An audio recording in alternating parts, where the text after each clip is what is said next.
Hi, it's me again with Corel tips and tricks. Somebody was watching one of my videos and asked, I drew an ellipse in that video and then I put it inside the square. And they asked how I got it in the square. Well, the P key on your keyboard is probably the most, well, at least for me, the most used key. As long as you're not in text mode. I mean, if you're in text mode and you hit P, it'll type a P.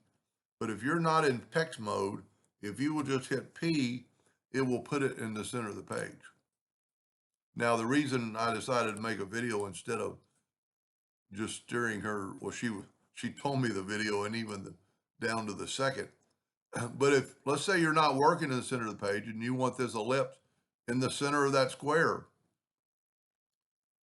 you will select the circle first or the ellipse and then shift select the square and hit the letter E, C. And it doesn't really matter what you do.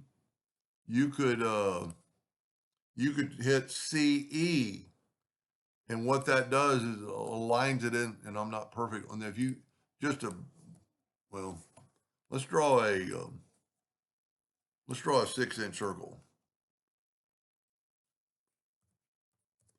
or 6-inch square. Well, then draw a 6-inch circle or an ellipse, and it's always the last thing you select is the anchor where it's going. So if you select that one and go EC, it's going to move it over there.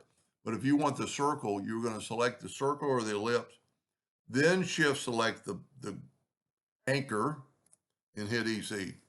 And if you look now, because they're both 6 inches, they're perfect. And that's a good way to make a shape.